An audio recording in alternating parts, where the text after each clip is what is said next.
Hi, folks. Welcome to the Prepared Homestead. This is Travis. Thank you all for stopping by to watch. Quite the busy day today. I'll be ready for this one to come to an end.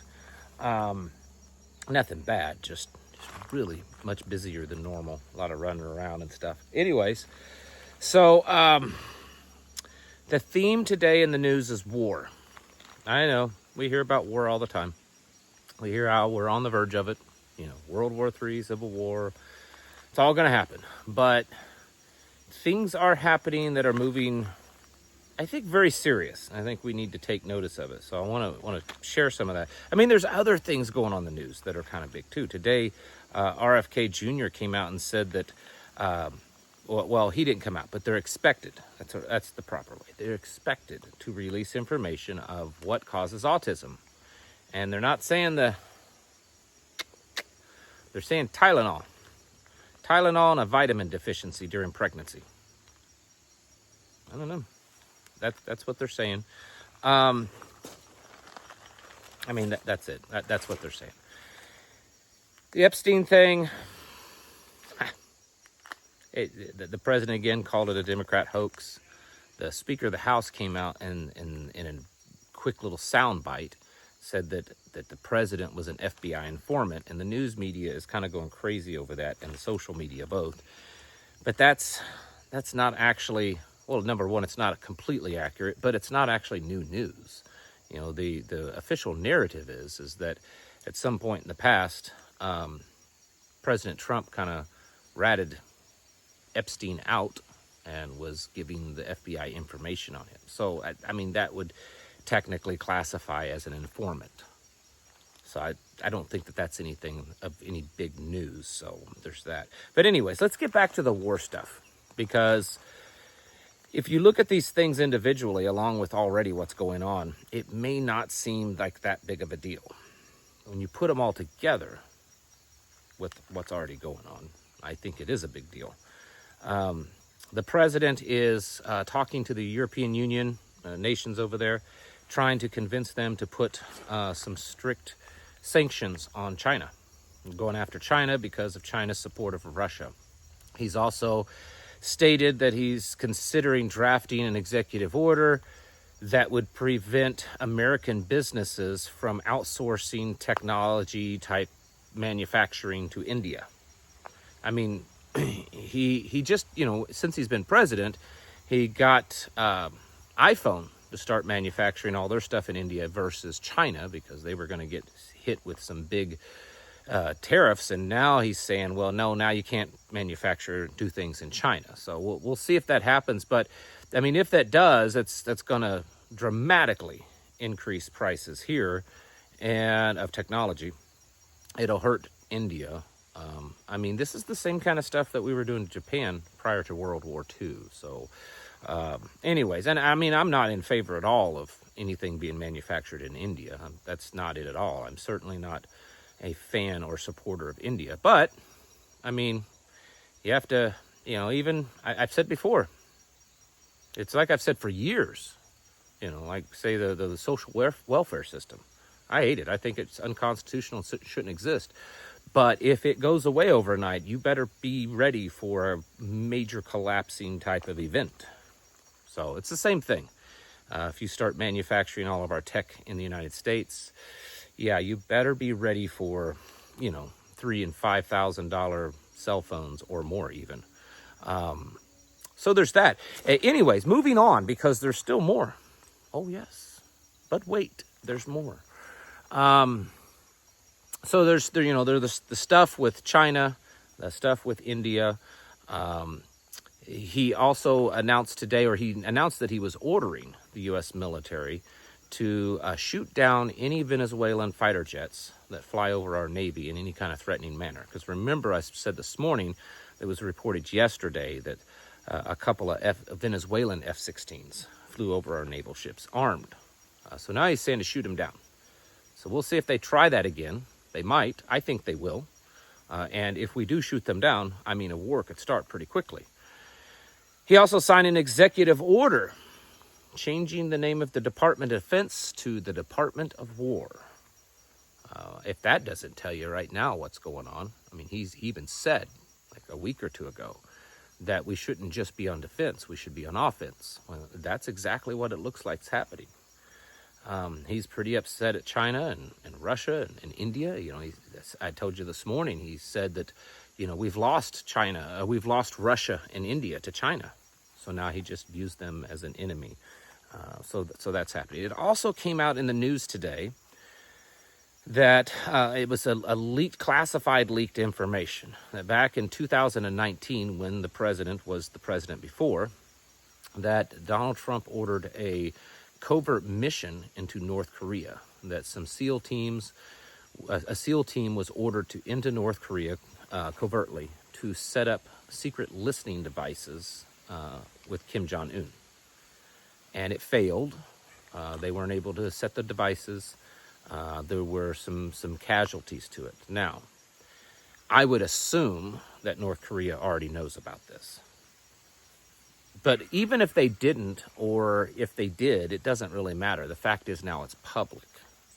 A lot of times these nations, they really do know what the others are doing covertly, but, they got to keep this facade up that, well, no, we don't know. We know we don't know what they're doing. But now that it's public, the president has bragged for a long time that he has a good relationship with the North Korean dictator.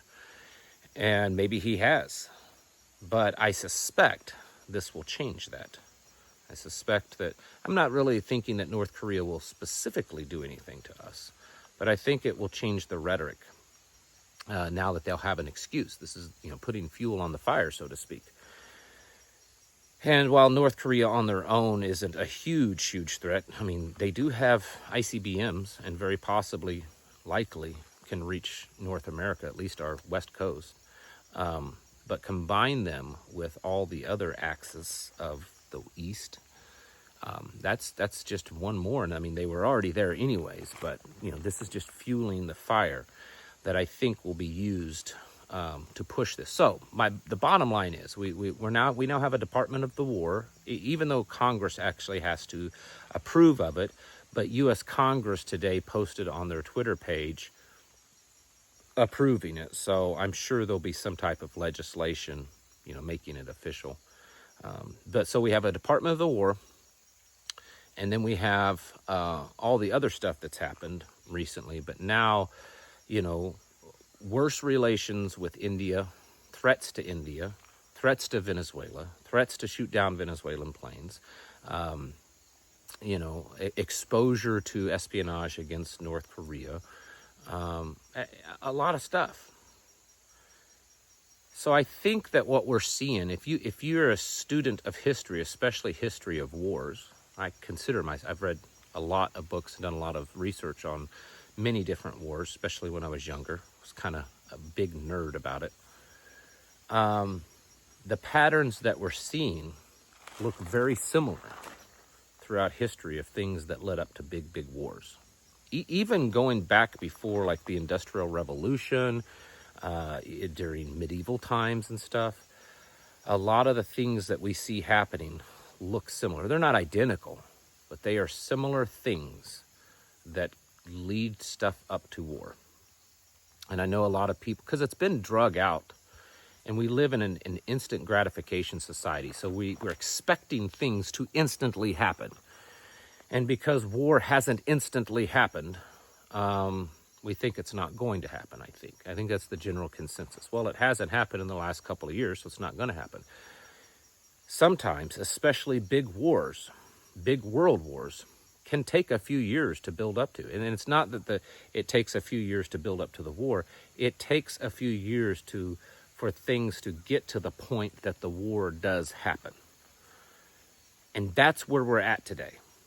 But I think we're really close to that point of war. I think we're getting quite close to it. And so I want you folks to understand that. I think it's very possible that we could see some type of conflict happen before the end of the year. And if it's not before the end of the year, I'd say it's definitely before the end of the president's term, official term. And if we get involved in a world war, I've warned you about it, it's going to be catastrophic.